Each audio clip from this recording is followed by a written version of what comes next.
All right, setting up the live stream. Just waiting for it to get going here. There we go. All right. Setting, I gotta close that. Get back to the meeting. There we go. Hi, Marie, Joyce. All Morning. right, let me get everybody in here. Hopefully Carlene shows up because she sent me a question this morning. We shall see. And Sue Ellen. Linda. Hi. Oh, there she is. I heard a voice and I couldn't see where Is, you were. Gary. Is Kathy on, Kathy? Not yet. This morning, one of the first times Callie, whoever was not at the church, and I went in the morning and had the class, put everything on Zoom, went well. And then it got to book club and Kathy and I were there and we could not get, I don't know if you remember, on the computer here, for some reason, the camera is like sort of upside down sometimes when you're not using the camera from the computer. Uh-huh. It's on the keyboard. Right. So Kathy and I had, all the books in that library. So we had them piled up and we put the computer on its side, like, I don't know how we didn't get a picture because it was so funny. And we went through the whole, Looks like Bob's going to save somebody. You hear what Betsy said, Bob? You look like you're going to save somebody. Huh? You look like you were going to save somebody. I think I'm gonna move them. Yeah, that computer is really weird. I have never seen anything like it. I think they decided it was a bad idea and don't do it anymore. But I'm really, I guess because the computer is also can be used as a tablet, and so you can take it most laptops, you've got it's the clamshell shape and it opens up and you look at the screen here. Well, this one flips all the way around so that you can stand it up like a tent and just use the screen part as a tablet. And so that gives you the camera in a different location. So it's bizarre. But there's Carlene.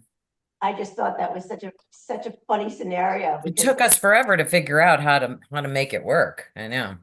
And I just had a teledoctor with a doctor. That was my first appointment. Both of our first appointments online, beginning of COVID. It was the first time we had an online appointment. He had never done one, and I obviously never done one. And funniest thing was, the next time we had an appointment, he said, I'm getting used to this Zoom, but I still see everybody's ceiling fans. He said, either when they put their phone or thing down, or whenever he said, so I'm showing you my shoulder and what it feels like here, and I'm looking at your ceiling fan. And yeah, I still don't know what Marie really looks like because No. I see from here and the hat that she wears every day. I can't go any further. I'm happy you're here. Is Linnell coming? I don't know. Okay. All righty. So we're going to jump right into it. Whew. I love going into the deep dives. Oh, thanks, Connie. I don't want to see your ceiling fan.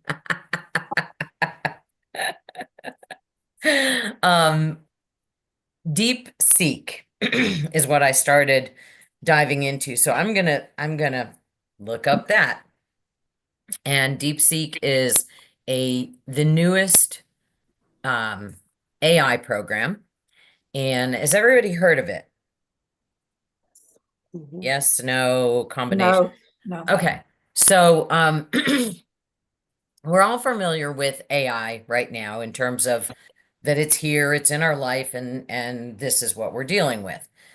You've have to be completely offline and not anywhere Okay. near a phone or a television to not know that AI is here to stay. So we've got a lot of options for AI. We've got Chat GPT was one of the first ones that came up. All iPhones now come with Chat GPT installed, new ones. And I believe with your upgrades, it's part of the package too. When you install your updates. All I know is what my husband tells me with his iPhone. And so it's not going away and it's not something we really can avoid. We've known this for a long time because we've had with our texts, when you get suggested words coming up next in our text, whether it's in emails or texts or anything that we're writing, there's now this gray goat, what I call a ghost of a suggestion. You can go to the end of it and agree to that suggestion, or you can just keep typing merrily along and get what you get. No background change available on this phone. Okay. Okay.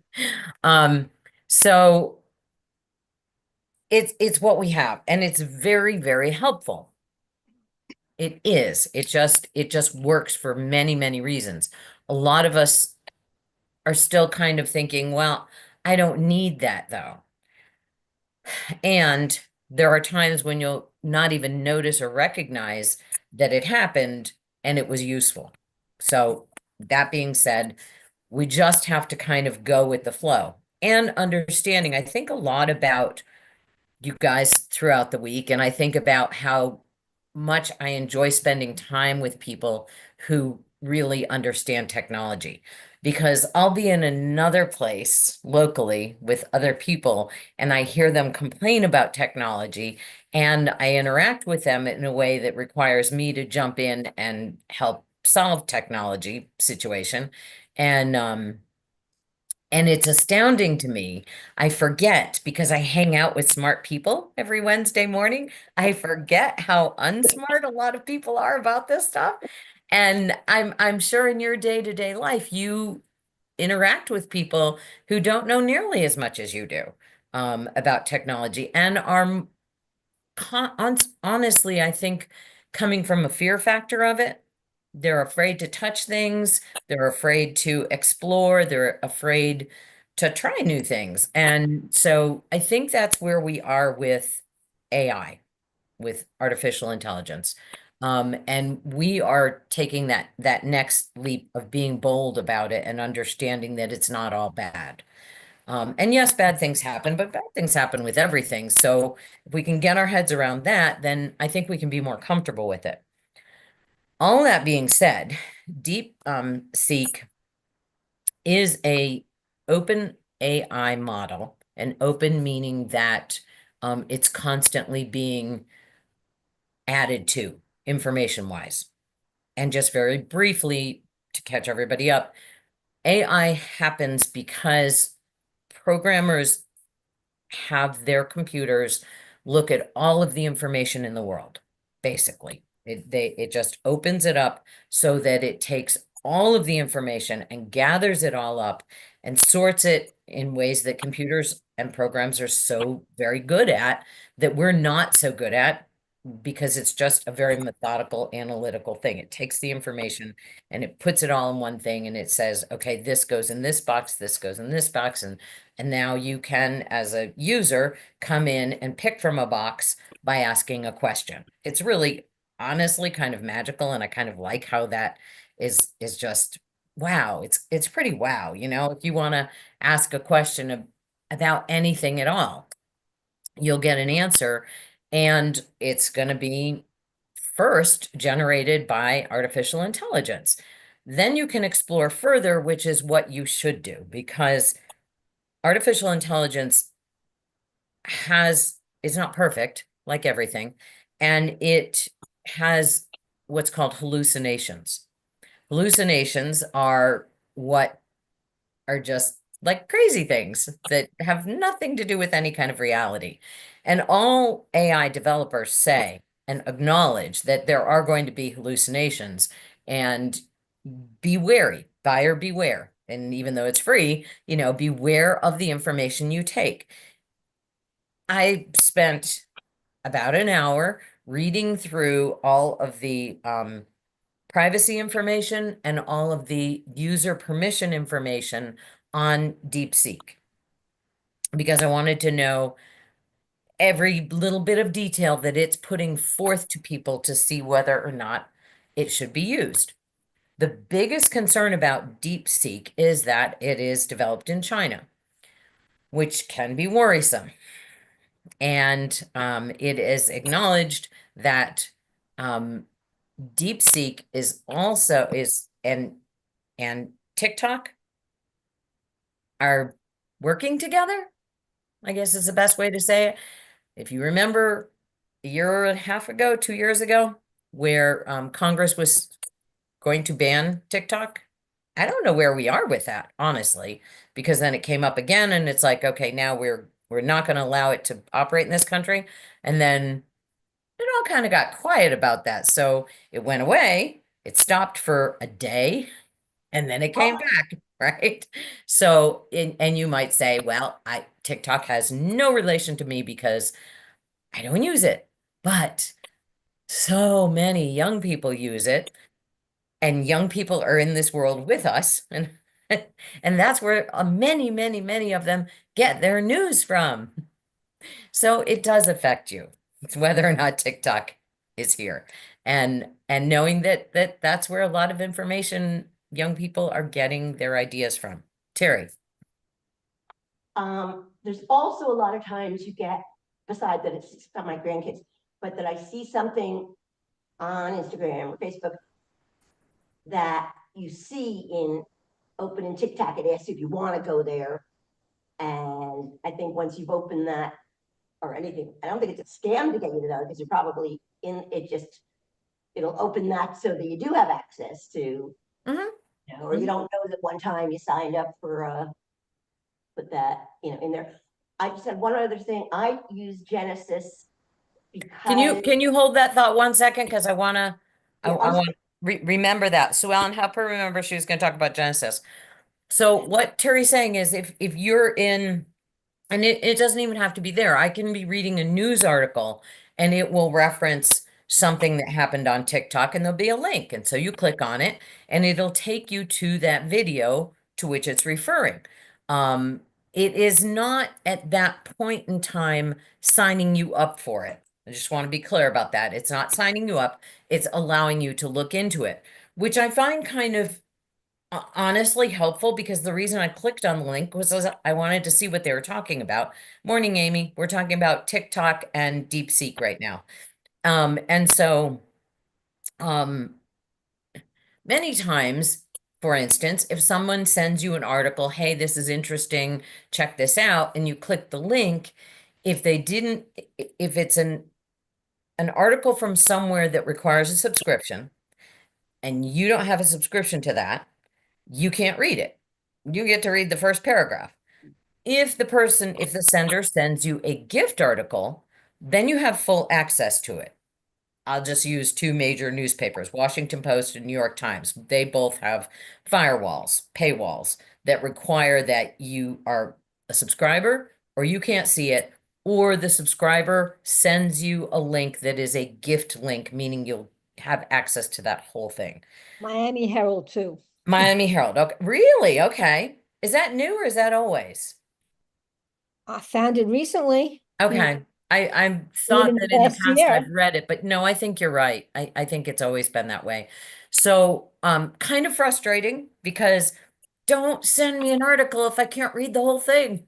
I want to read the first paragraph. I don't. I want the whole thing. So, so send the gift article if you're a subscriber too. And that's with many things. But with TikTok, it does not require you. So it's sort of open in that it will allow you to look at the video that you're looking for, that someone tells you about or sends you, without having to have a TikTok account. Okay, so that's more of an open door versus a Miami Herald article that is not an open door. You can see the reference to it, but you can't read the whole thing. TikTok will allow you in, and it is not collecting your information any more than any other website does at that point. Okay, just to be clear. And we'll go into that a little bit more because that was the whole point about DeepSeek. We'll go back to that. Terry, tell me about Gemini. I used it because probably in a class that you taught us, you showed us how to use, this is a ways back, you showed us how to use it and just do funky things with pictures or whatever. And then I used it, like I used it.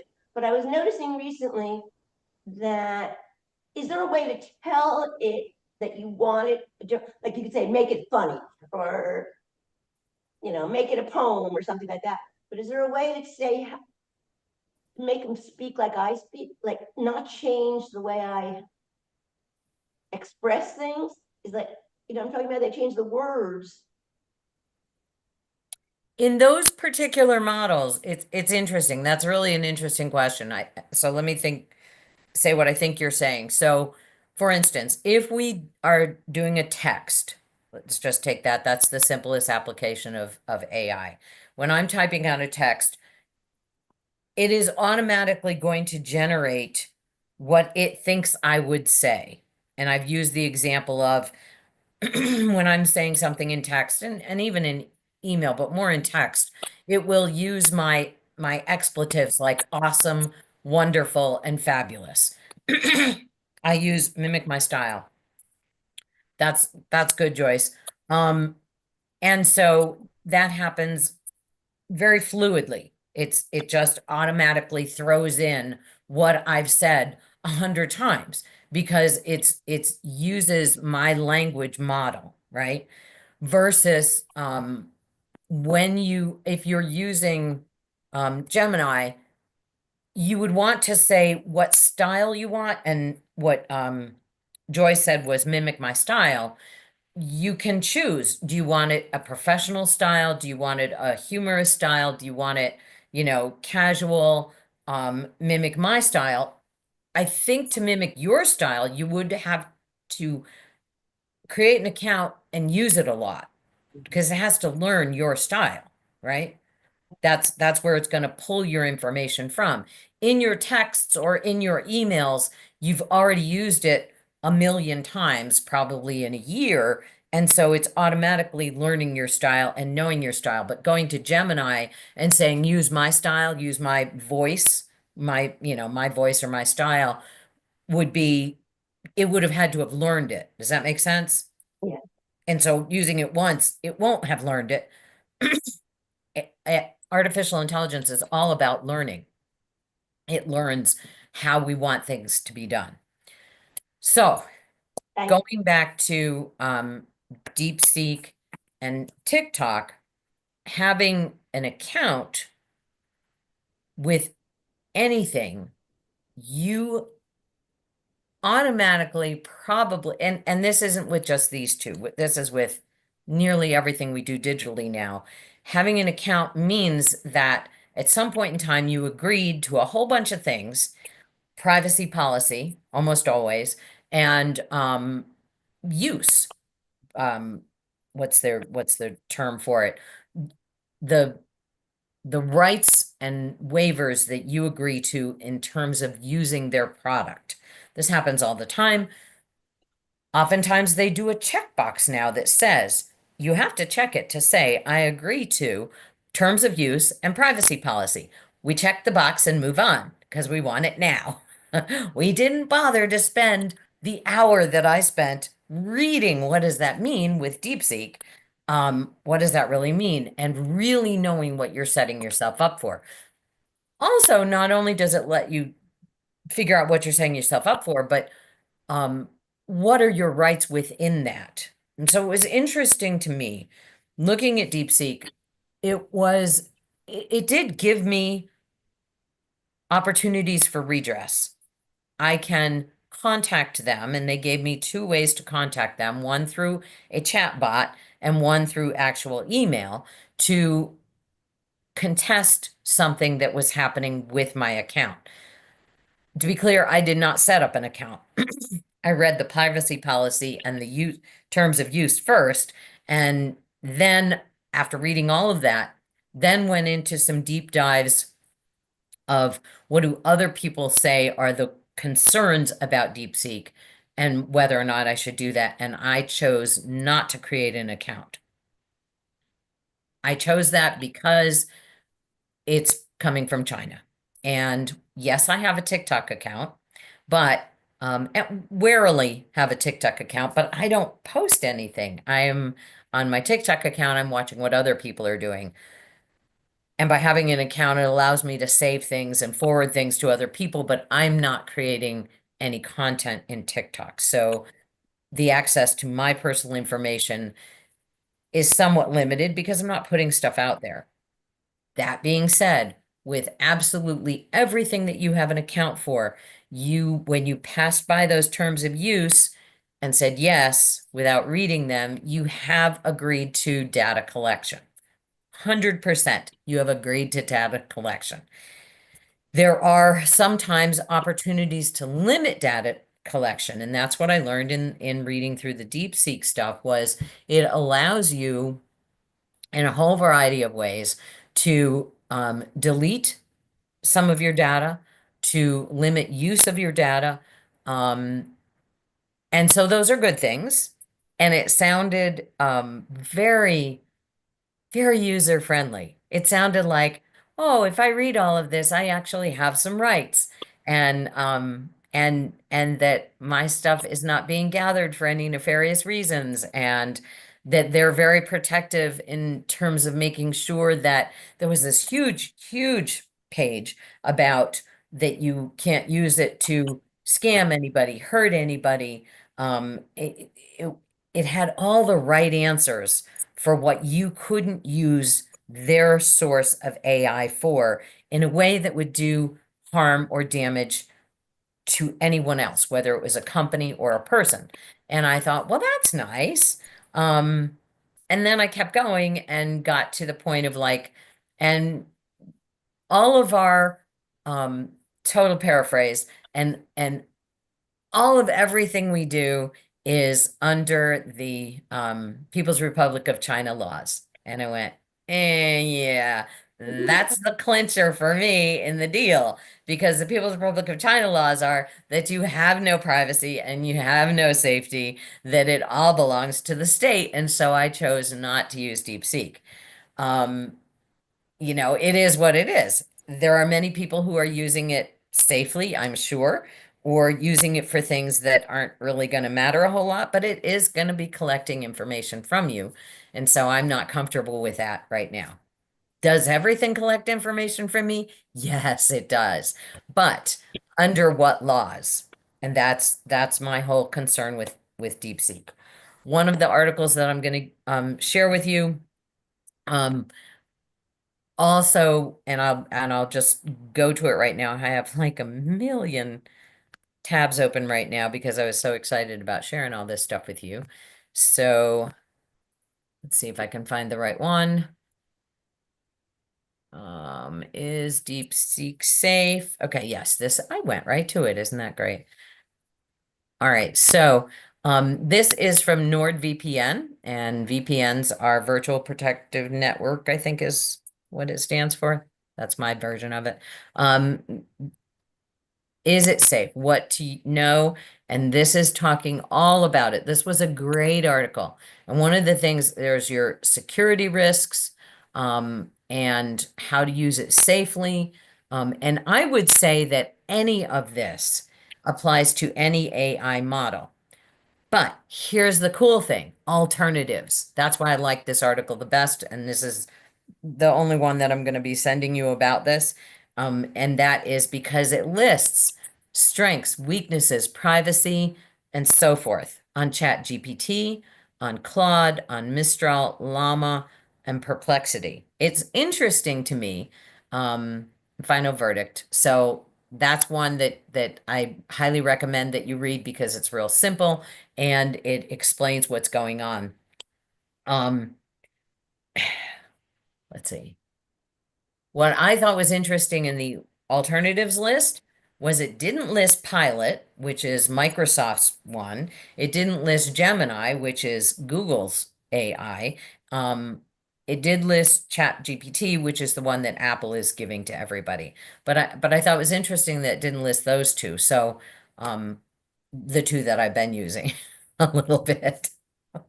So I feel pretty comfortable about those. Again, knowing that whatever I put out there, while if I create an article, for instance, using AI, and I just put in, and it's very simple. You can put in some information, write a humorous article about what happens when one hand is clapping, and you'll get an article or an essay.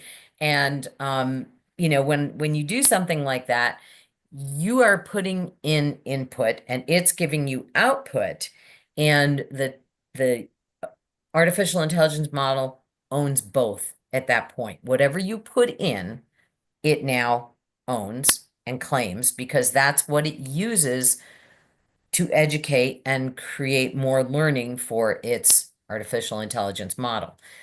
When it comes back out to you, you can use it however you want to use it. It was interesting to me, one more thing about DeepSeek.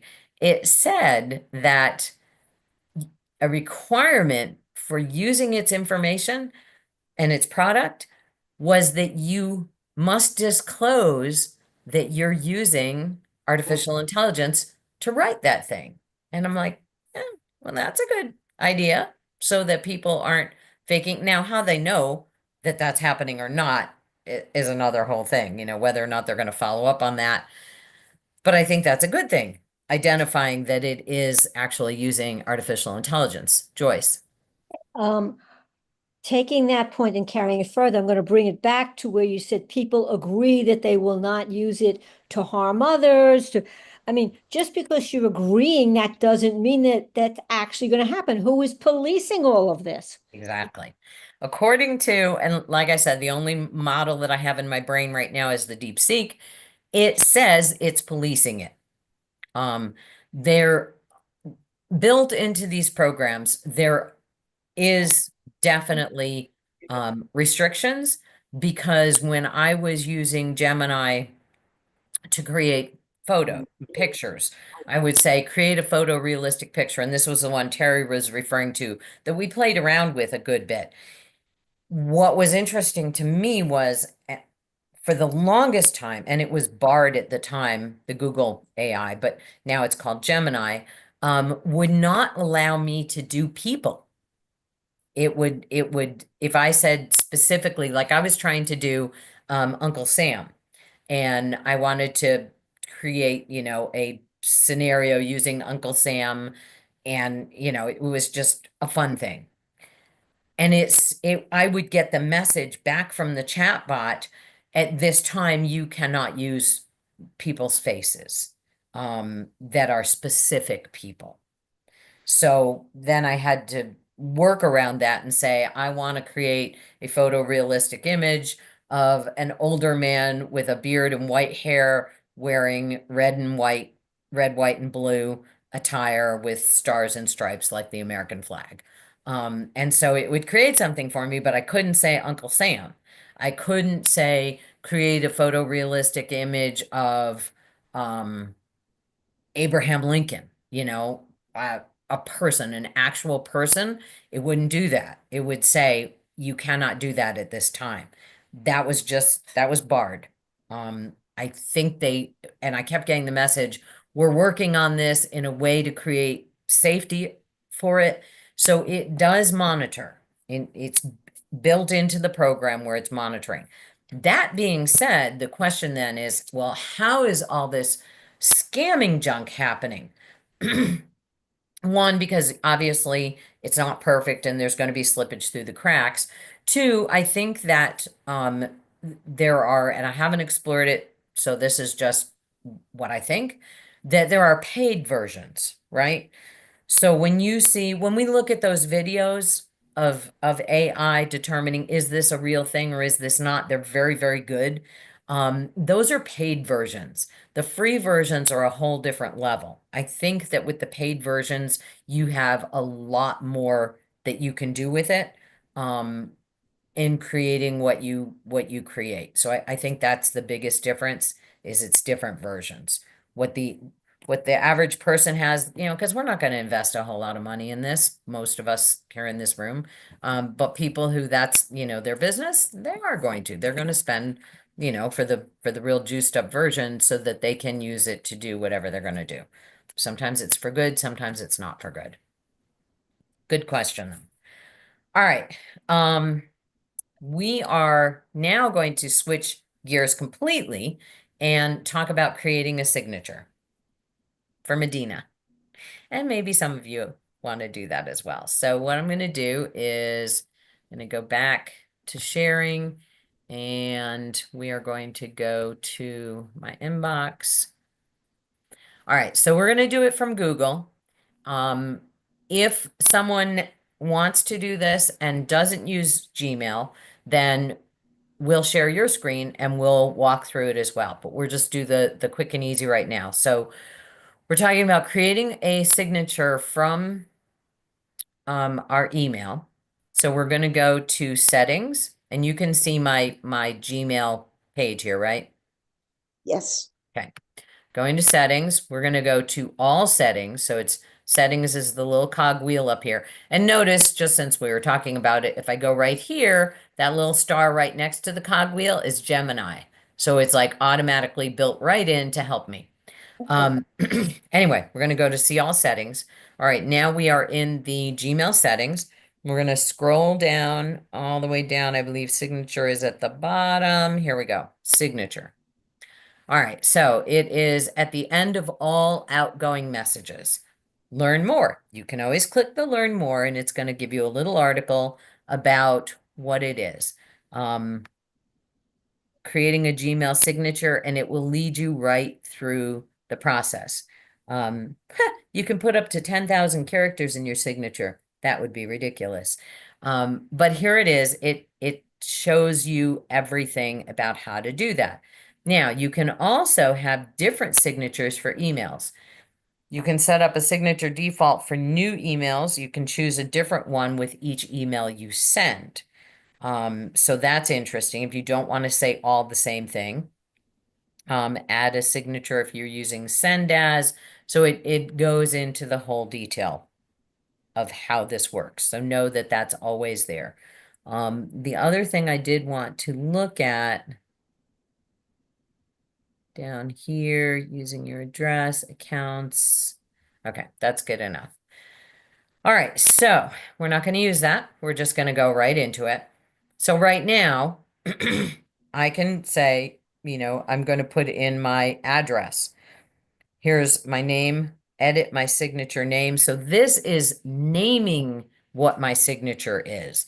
So I can create a new one, and I'm going to create a new signature name called Bailey, which is my dog. And I'm going to create that. So notice here's my list of choices of signatures. Right now, Bailey signature doesn't have anything at all. Betsy based signature has this if I choose to use it. Let's go to Bailey since we're creating a brand new one. And I'm going to say Bailey, cutest new dog in town. All right.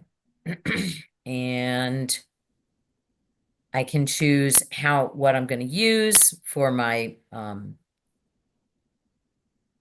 font. How big is it going to be? Is it bold? So all of the things I can do. I can also put in a hyperlink so that people can use it to go to a website. If I had a website, I can choose more formatting options here, whether it's going to be, justified to the left or the right, if it's going to be bullet points, whatever. So there's the things that I can do.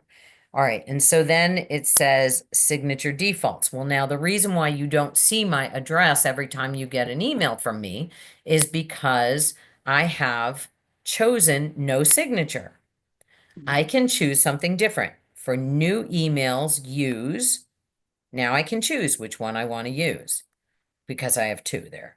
On reply or forward, I also have no signature, or I can choose either one of these. So those are the things that I get to choose about it. insert signature before quoted text in replies and remove the blah, blah, blah. I don't even know what that means. Insert signature before quoted text in replies. Okay, so that's when you're replying to an email and it carries the whole thread of what what has been said before because you're replying to it and you're choosing to insert it before quoted text or not. So, and that would be a checkbox there. So basically, that's as hard as this is. Now, the question that Medina had was, can I use a picture? Well, here's my insert image. So if I go to insert image and it says add an image, now I get to choose an image from a web address or from Google Drive. And that was what was holding me up on trying to do it quick last week. Is because remember oh gosh, I'll bet it was 5 years ago now, where it used to be when you use Google, all of your photos went to Google Drive and, and Google realized that, oh my gosh, people take too many pictures. We can't store it all in this one thing. We're going to have you take it all and put it in Google Photos.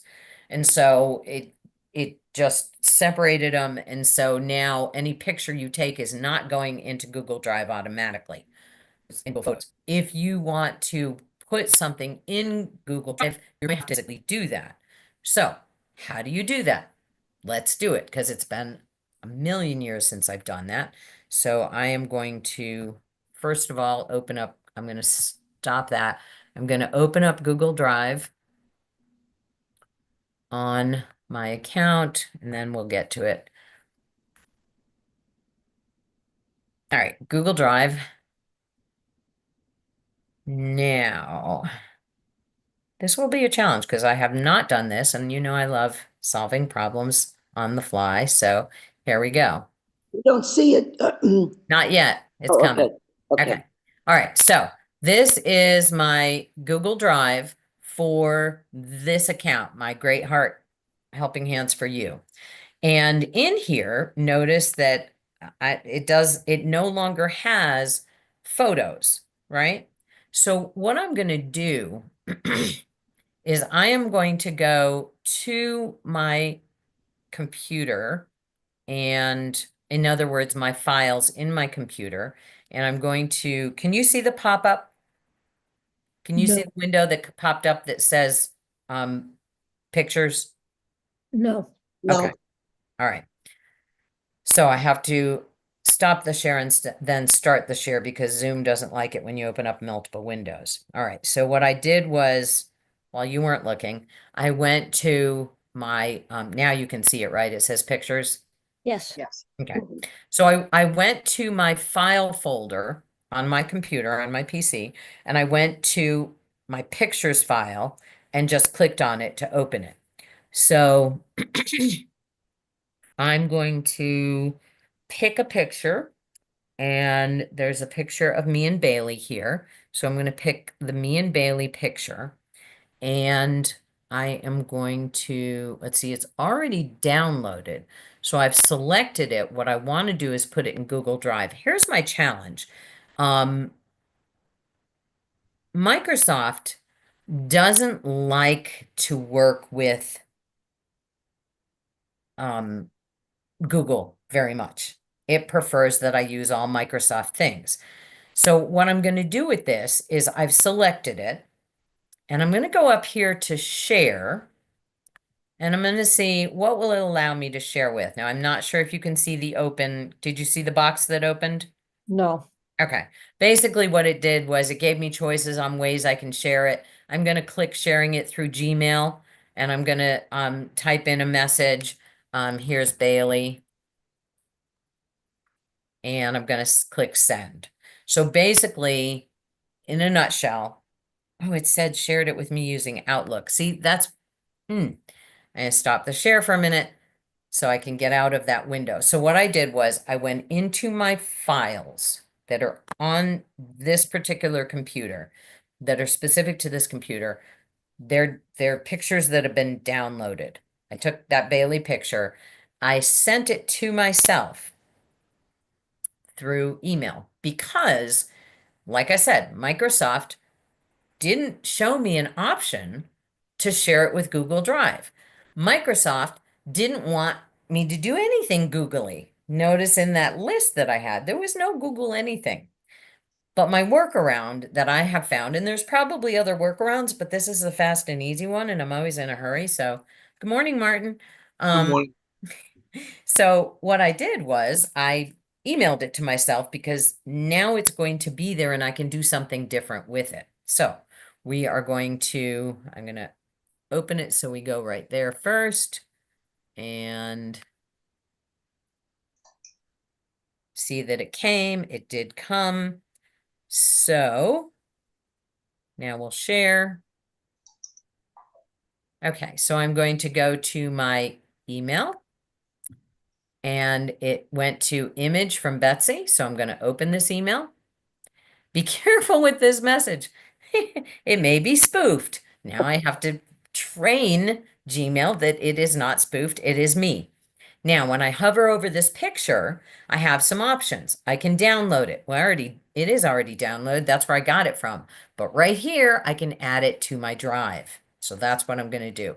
Just so you know, over here under the attachment, there's also, if there were multiple pictures, I could choose to add them all to Drive, going to this little Google Drive symbol with the plus sign, and it would add them all. Or I can say, well, I only want this one, so I'm just going to add it to Drive right here. So now I'm going to add it to Drive. Now, I am in this account, the bbase1 account. So that means that it's going to that account. I can also, if I didn't want it to go to that account, I can also forward this email. I can send it to Greatheart. And so now I'm sending it with the Bailey picture, sending it. Now when we go to, can you see the different Gmail now? Can you see that I'm in Greatheart? Yes. Change with you? Okay. I'm going to go to my inbox. I'm getting out of settings. I'm going to discard changes for a minute. Okay, here it is. So this is long and complicated. I'm admitting how long and complicated this is, but here it is. Now I'm going to add it to this drive as well. Could I go out and share drive to drive? Yes, but that's another whole conversation, and it's actually, I think, more complicated. So I'm doing it this way because I think this is the easiest one to understand. Literally, I took a picture from my computer. I emailed it to myself. The default is to email to bbase1. So then I'm sending it to my Greatheart one, which is the one we're working in right now. Now, when I go here to my Google Apps and I go to my Drive, and I need to know whether or not you can see this. Can you see that I'm in Drive now? Yes. Okay. And here's my Bailey picture. Great. All of that to say, we're going back to, so I know it's in there, so that's good. Now we're going to go back to my settings. We're going to see all settings. Hope I'm not moving too quickly for everybody. We're going to go down to signature, and notice it didn't save the Bailey one because I didn't save it. I chose to exit without saving. It's okay, no big deal. Greatest dog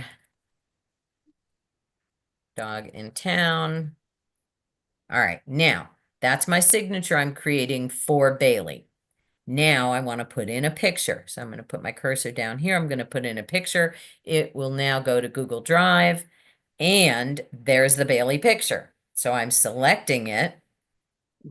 So I'm hitting it here, and then I'm going to insert. Can you see this pop up, add an image? Yes. Okay. Yes. I'm hitting insert.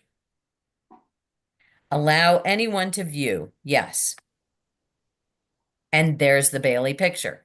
That means that the Bailey picture is going to come up every time I send with this signature. That being said, I probably would have, if I wasn't doing this just to show you how to do it, if I were doing it for real, I probably would have edited the picture. I don't need all this ceiling, for instance. I would have done tighter. I probably would have resized it to make it smaller, so that you're not over consumed by this. So I'm going to use the Bailey signature for a new email, and hopefully you will see. Now notice all the way down at the bottom, I have to say save changes. Okay. So today, after I get out of class, I'm going to send 2 emails. One, I'm going to send to you all with the links of what we've been talking about today. Hey, Sandra Thomas. Hi. And Sorry I'm late. I was thinking it didn't start till next Wednesday. oh, it's every week. It's every Sorry. week. It's Yeah. okay.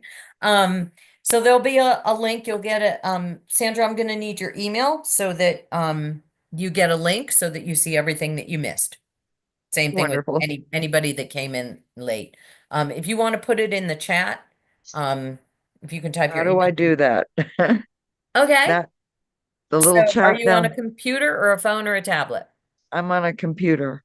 Okay, so use your cursor to just move sort of down to the bottom of the screen, and you'll get a pop-up Okay. of tools. Yeah. And then there's Yes. chat. Put your email there. I'll grab it and I'll make sure Oh, I got add it. it to the list. Okay. All right. Whoops, I've got to put my cursor in there somewhere, don't I? You do. Medina? Betsy, that was great. Thank you for showing me that. But I also want to learn how to put a GIF or GIF, whatever we talked about last week, Okay. as a signature. It's the exact same process. You're going to find the GIF, and by the way, you know, we talked about somebody had it was Jackie who had read to us how to pronounce that, GIF.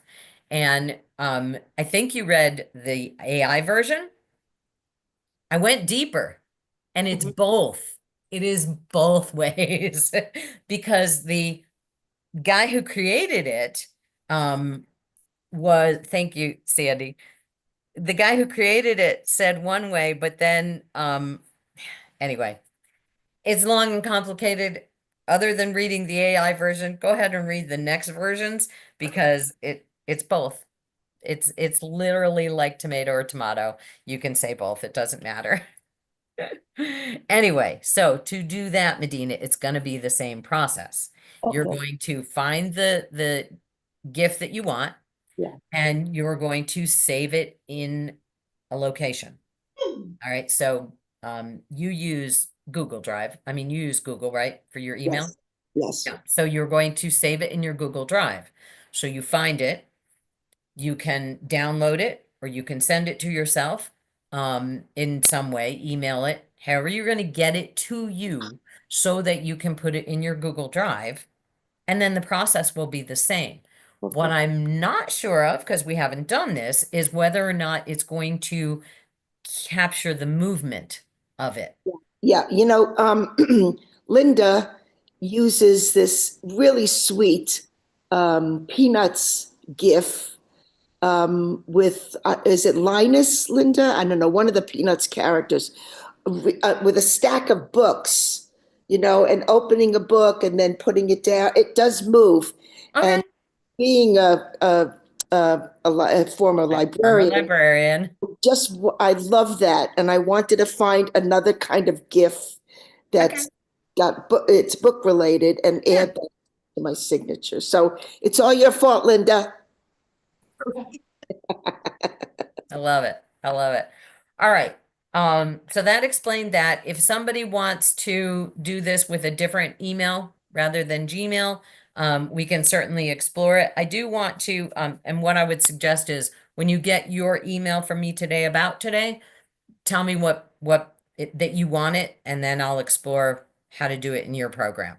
Terry. I wanted to say one thing. The least likely people that I'd ever think would be on TikTok or know anything about is our friends that we went to visit last weekend. And first thing she says, have you ever had the TikTok pasta list? She, is listing these things. And I couldn't stop laughing because I had my 14-year-old at the time grandson made that for us when we saw him in the fall. And I was laughing, and it was just funny. I don't even knew if she was like thinking it was tic-tac-toe or like, it was just such a funny thing to see this like old hippie couple like having a TikTok. So it's, So it was literally a pasta recipe? yes, and as I said, anywhere from my 14-year-old grandson to the 70+ couple, it became like Kleenex or whatever, you know what I mean? It came like it's just a TikTok recipe or something. All right, so now we're going to move into the unfun part of the day, which is talking about some of the threats that we're coming up against. Very important stuff. So we're going to go here. I'm going to close a couple of applications. We don't need that. Yeah, we don't need that. I will say, I'm going to show you these real quickly. There's the Gemini link. I will send this if you want to play around with it. We've played around with it before. Here was the last image I created, a hopeful image with North Carolina State Capitol building surrounded by multiple United States flags and Carolina flags, and this is what it did. It gave me a building. I don't think that that's the actual building. Here's another one. The prompt was photorealistic image, blah, blah, blah. So you can say whatever and it'll create all kinds of things for you. All right, the next one I did was introducing ChatGPT. This is the very detailed description of ChatGPT. For those who are truly more nerdy than me, can share it with people. But what I would say is, I left this here because really the one is try Chat GPT. It's not easy to say. You can learn about it. Whoops, see, it already went to it. All I did was hover over it and it went right to it. I'm going to go back. You can learn more about it and it'll tell you all about it, or you can just try it right then and there and it went right to it. There's also an article. You can share this. So kind of interesting stuff. But where we're going is we're going to the unhappy topics right now. A couple of things. Again, I want to thank Linda for introducing me to Malwarebytes.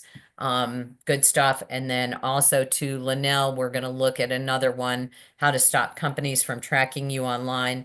Linnell turned me on to IDX.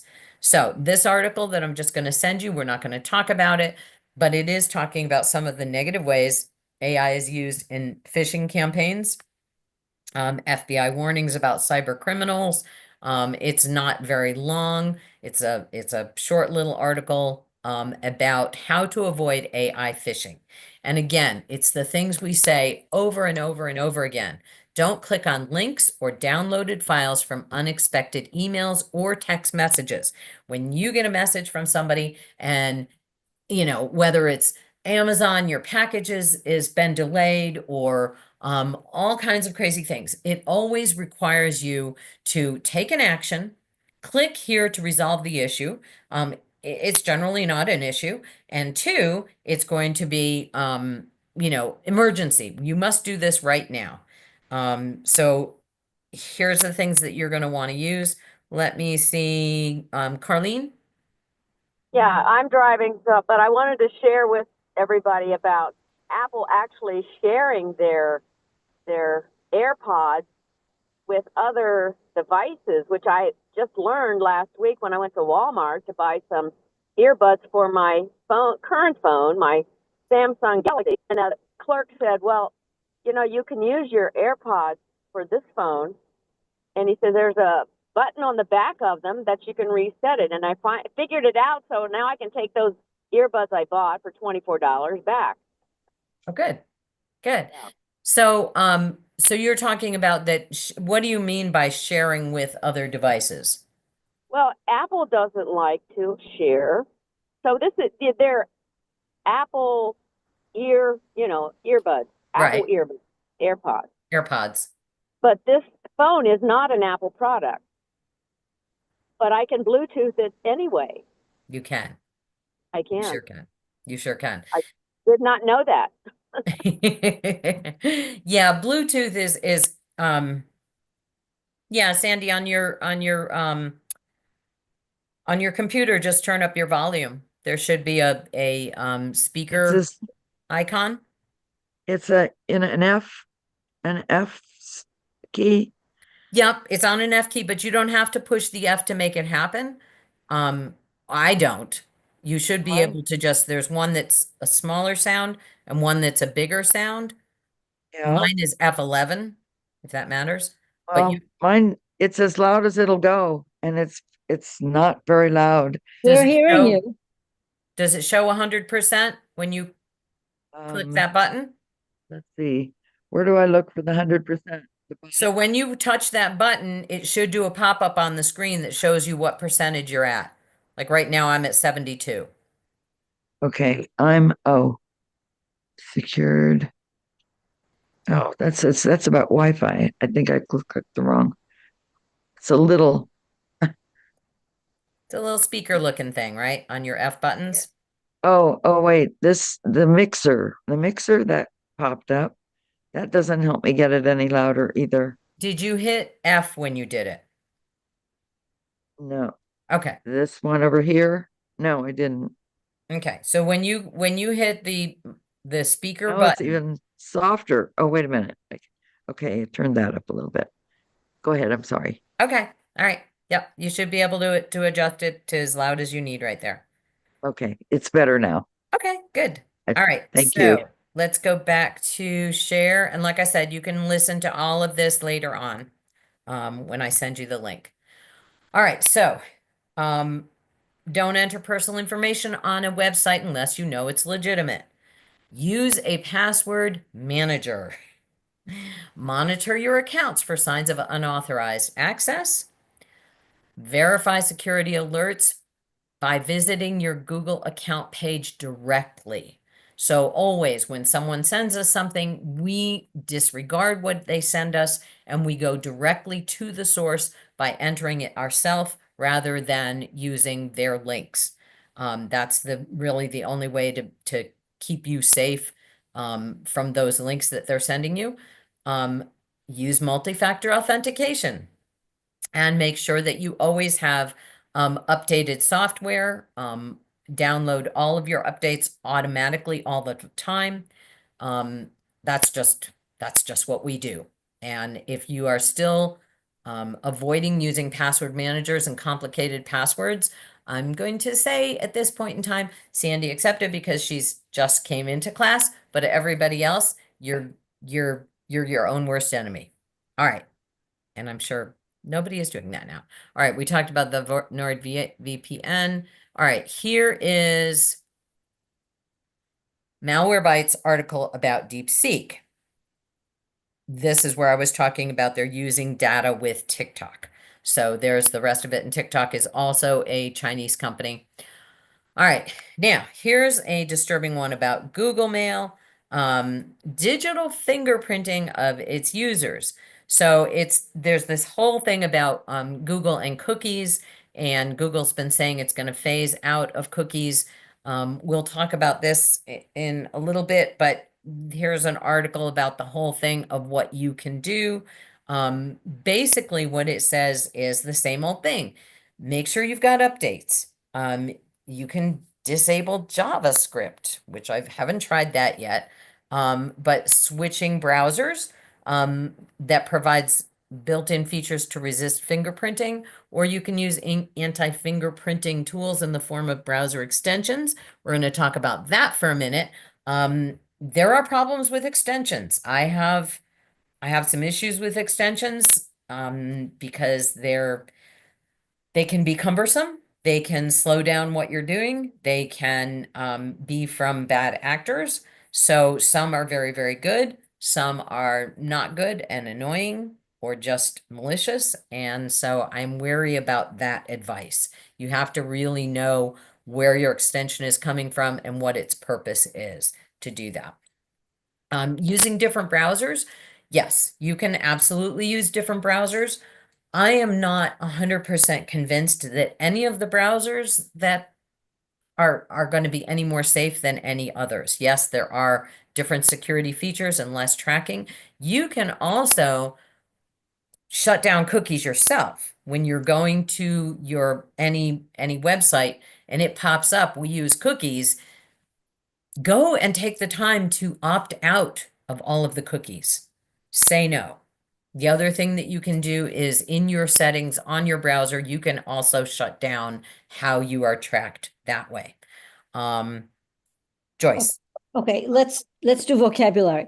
Browser, that would be Safari, that would, or now Firefox, Chrome, DuckDuckGo is not a browser, is it? DuckDuckGo is a It's a browser. browser. Yes, all Okay. of those browsers are, and thank you for bringing this up. Browsers are the internet highway you decide to get on. You know, if you're going to go from the Keys to Miami, until you get to Florida City, you have two choices. You can go Card Sound Road, or you can go, you know, the 18-mile stretch, and that's it. You have two choices. Those would be two browsers. Once you get to Florida City, there are a myriad of ways you can get to Miami. Some will take a long time and some won't take so long. Those are other browsers. Think of them as highways of how you get to the information. That's why they call it the information highway. Mhm. Other vocab, I'm zooming past. Okay, good. So yes, and like I said, all browsers have to have access to your information to give you the service that they want. Location, IP address, those things are automatic. That's how it gives you service. Most of the time it's going to have some other information.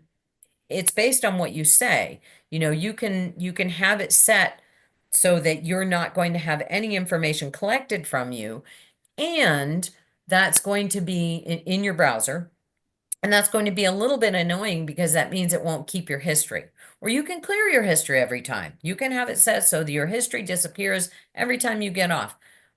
I personally like having a history that's stored because then I can go and look for it very quickly. It was right there. When I start to type something in, it's right there because it automatically fills in where I was, and it knows where I want to go because I was already there. So pros and cons. It depends. If you're doing things that you really, really want to be private, or you have some very specific reasons for privacy, then absolutely those tools are there for you to be as private as you need to be, and you should use them. And sometimes privacy comes at the cost of inconvenience. So that being said, the other thing, because we're out of time now, the other thing I'm going to throw out there, and I will send you all the links that I stored up at the top there. But the other thing is, one of the ways to truly be private, the most private, is using a VPN. It's a virtual network. VPNs allow you to not be able to be detected where you are. So anyone who's a fan of crime shows knows that when they're trying to find where this IP address is, sometimes they find it, oh, they're in the coffee shop right there. And it's always a coffee shop. Poor coffee shops get a bad rap. Or they're going to say, and the techie who always saves the day in these crime shows go, I don't know where they are. It's bouncing all over. And they show you this map and it shows you, you know, there's one here and one here, and they're all in different continents. Literally, that's what a VPN does, is it shows that it puts you in a very private road, in a private car that only you can see, that takes you where you want to go, and it reroutes you in a very fast way to be somewhere else. I got a VPN because as I travel, I'm very concerned about being able to have my stuff detected. When I'm in a hotel room, when I'm in a place where there's open Wi-Fi and there's no security to it, it's like your security is the hotel name and the year. That's not secure at all. There are devices where people can come through and hop on your highway with you. Using a VPN stops anyone from being able to be on the same highway in your car with you. Linda, Is there any reason not to use a VPN? cost. Yes, they cost. They cost. Oh, That's- okay, thank you.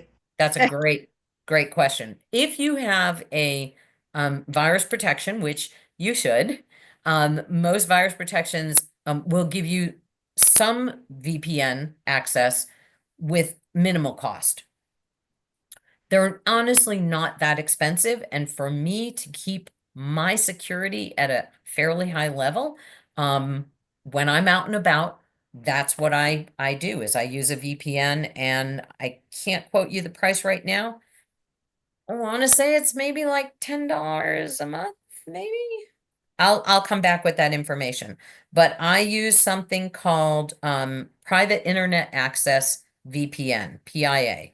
And there it is. It's set up as an app on my phone. I can pick where my IP address is mimicking it's coming from. I can do quick connects in the US. I can have it connect anywhere in the world. Right now, Las Vegas selected because Lord knows I never go to Las Vegas, so that would be a very unlikely place for me to be.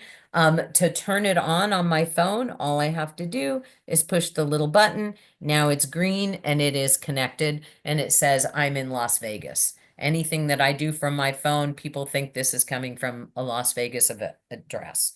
To turn it off, I just hit the button, and it goes back to yellow, which means it's not connected. She's out there gambling again. Yeah, right. All right, gang. Thank you so much for showing up. Thank you. Email me anything you need to know. I'm going to send you an email, hopefully with a Bailey signature. Awesome. Thank Have a you, great day. Betsy. Thank you. Thank you. Bye. Florida.